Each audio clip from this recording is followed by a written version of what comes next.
Let's get it. Hello, everyone. Welcome to the Worthybody podcast, episode 3. We got my boy Ian here, another special guest, another one of my best friends. But I know that episode 2 dropped before episode 1, and all these will be dropping in 2 parts because the upload is weird, and I'm going through some technical difficulties, but it's okay because we are still pushing through. So, Ian, tell the people a little bit about you and kind of, how did we meet again? Where did we start? I don't know what year it was. It was basketball. It was AAU basketball. It had to be AAU basketball. Yeah. Because Kenny, I think you're 4 years older than me. 3. 3? 3.5. Yeah. Call it 3.5. That's where we'll go. But yeah, we played AAU basketball, and Kenny was always around. He was on the older team, kind of like a leader. We all looked up to Kenny, and he had that leadership mentality. But yeah, I think that's how we met. But anyways, yeah, I just graduated from Penn State. There we go. I also grew up in the area where Kenny's from. His other best friend, Jay, is also one of my best friends. Yeah, Jay is in the building. Jay. Y'all might, if you guys have met Jay yet, he's in some of my TikToks, but he's in episode 1, which hasn't dropped yet, hilariously. And I'll be working on that tonight. But yeah, dude. So how's the engineering thing going, Steve? It's going. I graduated last May, so been in the job search. Had a couple job prospects. weren't what I was looking for. Right now, I have a really good possible opportunity. Yeah. It's a global program with Volvo. That's all I'll say. Don't want to jinx myself. I'm feeling good. This is like public information. I'm feeling good. Okay.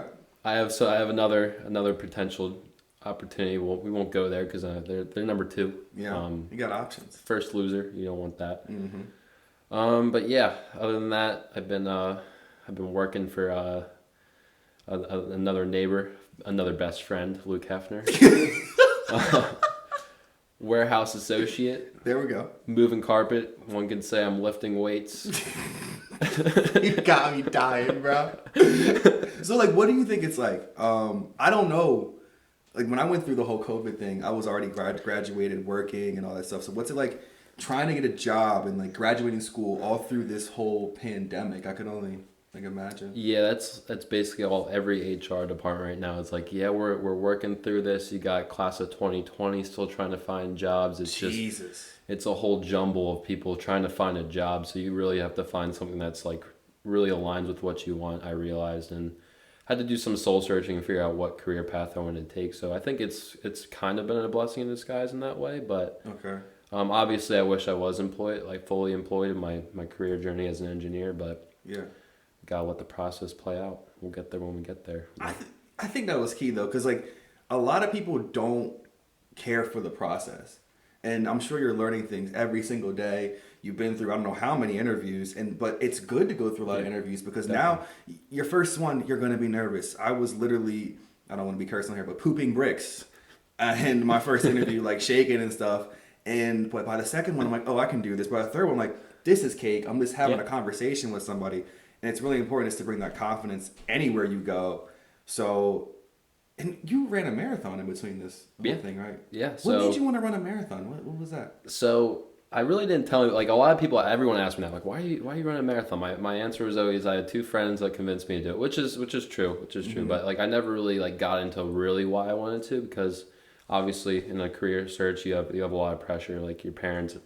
When are you going to get a job? Your friends are all starting their careers. You got friends still in school and all this. And you're you got to ask yourself what you want to do. So there's a lot of pressure on that. So I just kind of wanted something where I could control what I was doing and get something out of it that was all on me. And no one else could dictate that. So that's kind of what that was all about for me. And the only thing that could get in my way was myself. So that was a big challenge. So I pushed through. It was a crazy experience. All right, so how many miles is it? 26.2. 26.2. All right, so that's something I would never do. You could. I'm sure I could. Jay just ran 8 miles the other day. Yeah. Which was tough. Hey. But, I started, you start off. You gotta start off somewhere. You gotta start somewhere, man. Yeah. But, when you're on the 10th mile, when did you really start to break down? When did you get tired? Yeah, so mile 17. So the furthest I ran going into that was 14 miles. Okay. I was telling people I ran 18 just to make myself feel a little better, but I had a couple of just like bad runs where I was supposed to run 20 miles for my training plan I was following, but I just couldn't do it. And some hot days, and I just couldn't push through. And I didn't have Jay actually ran with me a lot, and that helped me out a lot. But some of those long runs, I didn't have Jay there to help me out, so that made it tougher. I was just there by myself, listening to some music if I wanted to. But at the end of the day, it's just you against you. So it was tough some days, but during the actual marathon, 17 miles I got through. I started walking, but there was a lot of people there to like pick you up when you needed it. Like people were patting me on my back. This one dude stared me in the eyes. He's like, "You got this." And I was like, you need that. I needed that, and it got me running again. Ran 3 miles. Had to walk another mile and a half. Ran another mile. Walked a mile. Ran until I finished. I was like on and off, but I finished. It was like 4 hours and 38 minutes. Jesus, that seems like torture. And so you went 17 miles straight. Yeah, 17 straight. Yeah. I have never ran over 3 miles. What does your body feel like at that 17th mile? Like what are you feeling? You start feeling a little delirious. Like, are you like going crazy? Because like you obviously have to keep hydrating and like giving like nutrients to your body during it. So like they had like water, Gatorade stations, and you're like I brought some of these gummies like I think Cliff Bar. Okay. They sell these energy chews, and I was eating those kind of as I went. Like you're supposed to eat like. They recommend like half the pack per hour, but like I think that's just like a marketing scheme. So I would just do like one every like 3 miles. I think I was doing. And then I got this mean side stitch, so I just ditched those, and I was stopping, grabbing waters, Gatorades. They had like this extra like sodium packed like Gatorade like drink, so like it just like supplied the sodium your body needed. Yeah. So that got me through 17 miles, but after that it was just all willpower. Like. Are your feet burning? Are your calves on fire? Like when I start running for a very, very long time, especially because I ran track in college. So the long runs, the 400 repeats, you get a different type of breakdown when you hit your limit through running. And you'd be thinking, oh, you're just running. It doesn't hurt. No, you're using your core. You're using your whole body to use that momentum and get yourself moving. So when you can't do anymore, you really just can't do no more, bro. Yeah, that's the wall you kind of have. You have to like take it to another level. Like it's like unlock. It's like a video game where you unlock like that next level you didn't think you could. That's kind of what it was like. Like my legs were barely like gliding off the ground. Like my knees weren't coming up too high, and like that was what I was expecting to get into. But my feet were killing me. Blisters. I think I'm about to lose 2 toenails. They're pretty banged up. My skiing past that like. Yeah, you're not gonna have any toenails anymore? Just 2 of them. Back? They'll grow back. Yeah. Oh, I thought never. No, they grow back. They grow back. Okay. I think. I mean, I think they do. But we'll keep you guys updated. They're pretty gnarly looking right now. They're like black and blue. And then I think everyone's different though. Like my some people's calves really hurt. My calves don't really hurt. It's my hamstrings got really tight, and like. That was something I was experiencing towards the end of my training, and like I couldn't really work through that towards the end. I was just like rolling them out and stuff, just the little things. But that's I think the hamstrings and the feet were the worst, and then the rest was just all up here. So let's just talk about the mental aspect. I know for me with bodybuilding, training, like running a fitness brand, a lot of the things I do, like I consider myself a strong guy, but I'm even stronger mentally. Yeah. So when I'm breaking down and I have to like bench some weight, I don't want to bench, squat, ass to grass, or do what I have to do. If I'm in a good mental headspace, the lift goes so much better. So, like, how do you prepare your mind for something like that? How do you keep going? Like, so a lot of people just break down, they give up. I'm sure people actually quit during the marathon. Yeah. Oh, yeah. 100%. Like, what makes you, not to call them quitters, but what makes you not a quitter and other people quit? So for me, I really relied on all the people. Like, every time I saw someone like, yeah, I'm running a marathon in October. So I kind of had to, like, really like back my own word, and I did that on purpose because I knew I needed that, and like I needed people in my corner cheering me on. Like Jay's mom, she was so supportive. She was like, like last time I was like the week before, she goes, "You're gonna kill it. I believe in you." I'm like, I needed people like that to be around. So like, just having people like that, and like I said, like during the marathon, there's so many people there, like cheering you on, just there to support you, and then like that really brings you up when you need it. Just situations like that, and then obviously going back to your training, like you have to start somewhere, like. When I was training, I was like, how am I going to run 26.2 miles? Like, I ran 2 miles, and I ran 3, then 4, and then I think my longest run I did, like, in the beginning was 8 miles, and I was like, dang, that sucked. And, like, how am I going to, like, get to 26.2 if I can barely run 8? And I was like, well, if I asked myself like a couple weeks ago if I could run 8 miles, I'd say not a chance. So I mean, that's the way I kind of looked. It was like a stepping stone from there. Like I couldn't run 8, but now I could run 10. I couldn't run 10, now I can run 12. I couldn't run 12, now I can run 14. Obviously, I think, like I said, I only got to 14, but but the more I don't know, like once I got into that marathon, the rest of it just kind of played itself out and Yeah. got there. I remember just seeing on Snapchat when you just finished it, and like, I had to congratulate you. I was honestly proud. Like weirdly, I felt like I feel like I ran the marathon. Yeah, like in a weird. I had a lot of people. I remember you reached out and you're like, I think what you said was, imagine what else you're capable of, and I was like, you know what? Yeah. And I was what else? Dead serious. Like what else am I capable of? And like that was like, yeah, go ahead. Like yeah, my fault. But you can. That is so hard. I know we're stressing this right now, but like I think people understand. Like that is a crazy commitment. And me, I'm just trying to get people to go to the gym. You know what I mean? And I know I'm not trying to make light of it. It's a big mental shift, a big mental barrier that people have to even be consistent or to get healthy in a way. But sometimes, you know, after you did that, I feel like the gym would be nothing for you. Yeah, exactly. I think that is what's like. I haven't reached out to you. Like, I do want to put together a plan. I think that's like I'm not gonna be running in the winter. Like that's even crazier than running a marathon in my head. Like running in the snow. Like that's crazy. Just not gonna happen. So like crazy. Jay looked at me today. He said it's bulking season. I was like, you know what? It might just be. I'm like I might have to reach out to Ken. I got you, bro. You already know that. That's I know. I know. You know we gonna get into put something together. Yeah, say less, bro. But like when you think about it. Sometimes you just need that one win. And I think a lot of people right now, considering what's going on in the whole world, people need a win. So even if it's something small, just like reading a book or reading one page of the book, some people hate to read, or just going for a walk, and that can build into so much more. So pay attention to the little things. Do something here. Just even for me, like I struggle with eating a lot of food, for getting jacked. But I'm like, let me just wake up and start my day right with a good meal. With a protein shake. I can do that. And then what else can I do? You just literally just grow, and you grow from that. It's like a snowball effect.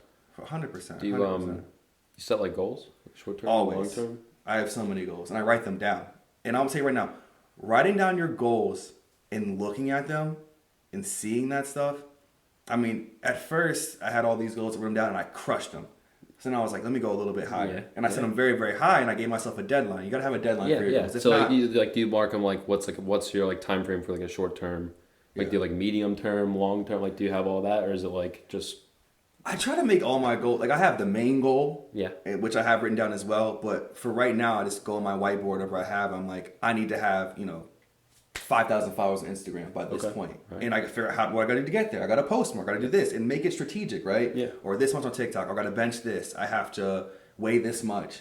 Mm-hmm. And I kept killing it. And then I stopped killing it. And it hurts, man. It does hurt. That joint hurt when I looked at my goals. I'm like, I'm not where I got to be, And what'd you like ask yourself then? I just looked, for me, it's like, I just got to look at the board. I keep everything visual. I'm a very visual learner. Right. So I look at it and I'm just like, I wasn't even doing all the steps that it takes to accomplish these goals. I got too cocky. You get one video sometimes that what goes well, and I'm like, oh, I'm good. You start off 10 for 10. You got to cool down at some point. It's like basketball. Yeah, for sure. Speaking of basketball, like just like playing with you and doing AAU, not even college sports, high school sports. What do you think, like, what makes us different? What makes a winning team? What do you think a winning team has compared to a losing team? I mean, obviously, like right what we were just talking about, goals. Yeah. You gotta have you have to have a vision in place with like the brothers you're fighting with, and like if you're not setting goals, you're just kind of out there going through the motions. You're not working towards anything collectively, and I think that speaks for a lot of different things, not just sports. Like any environment you're in, if you're working with a group of people, you gotta be working towards something, and if you don't have that envision and you don't have a plan set forth, like once you write down those goals, you gotta say, well, how are we gonna achieve these goals? What kind of effort are we gonna put in? What kind of work are we gonna put in? And asking yourself those questions is what it takes to be a winning team, and all the things you need, and it goes from there. Then the fundamentals and all that other good stuff. Yeah, I don't know. I think like a lot of people just aren't honest with themselves, so they'll have these goals and which is really really good, but they're not a true team. There's not that cohesiveness. And I think there's something that comes along with it when you actually like love the brothers around you and you really want that and you're all working very hard together. It's gonna push you, and it's gonna take you to new heights. Like I don't know, I'm big on having a support system. Kind of like what you said. You told everyone, I'm running this marathon. Yeah. First of all, you don't want to let them down. Exactly. You need that collateral. Exactly. People need something that's going to hold them accountable. You got to bet on yourself. Yeah, for sure. And like, I don't know. You're making me want to run a marathon now. I don't know. I think I'd never run it. But like I feel like anyone could really like. I was never a runner. Like you ran track. Like, that's true. You guys both like. I hated running. Like I remember playing AAU. Coach Lee was always like, "You guys should all run AAU." Like I mean, not run AAU. Run track. I'm like, I'm not doing that. Like I started playing volleyball just to not run track, and I actually love volleyball. But like like I didn't want to do it, and I like saying like after college, I was like, well, what else am I doing right now? I'm not playing any organized sports, and like, what can I do? I started running, and like it just went from there, and like you just pick it up. I feel you on that. Do you think like as time goes on, would you want to like be a coach? I think in the long run, yes. I'm not sure. Like right now, I am actually a volunteer assistant for Penn State Berks basketball. I just started that this week, so Okay. I'm waking up every morning, 4:30 in the morning, get to practice by 6, go till 8, go over to Bout All Floors with Jay. Oh my god! Put in our 8 hours there, and then come home and get a run in and get a lift in, wherever we're feeling that day. Jay did both today. Did do both. Got double, but I started. I think I will coach. Like obviously coaching right now. Mm-hmm. It's getting my feet wet, kind of like seeing what it's like to actually be there, like kind of like not yelling at guys. It's a different side. You're on the whole different side. It's different. You probably see the game a little bit differently. It's been tough to adjust to that. Like I feel like hypocritical almost, like telling people what to, because I was never no one's like the perfect player, so like it's tough. It's tough. Like, but I'm adjusting. I think it'll come more naturally as I go. Yeah, I think it's about finding that fine line because I have a lot of clients like all around the world, and I can't expect them to be perfect with their diet, with their training. They don't know everything. You know, I'm the guy coming with more experience, and what you have to be able to push someone without making them feel bad about themselves. Yeah. Because I mean, we can even talk about Ben Simmons. You get in somebody's head, and that mental health isn't really there. They can't. You got to put people in an environment where they can win, but at the same time, you have to give them that tough love. So I think finding that balance will be very important. And it's like everyone's different too, right? Like, it's that's what makes it challenging. Like you have a team, like you can consider your clients almost like as you're looking at like a macro perspective. Like you could talk to them all the same way. Like you post your TikToks and like that's great. Like that's a great way to communicate to everyone. I think that's very effective. But like if you're working with an individual client, sometimes they need that extra. You know, like how they react to certain things might be different than the next guy. So like those are the tough questions I've been like asking myself this week. Even like working with these guys over at Penn State Berks. That's been a challenge, like just getting to know each guy at a different level, how I could effectively get into their head and like make them correct certain things that they're doing and things like that. Yeah, because I have a lot of like athletes that hit me up. Yeah, and I'm like, sometimes I ask them like, how do you get along with your coach? How close is that relationship?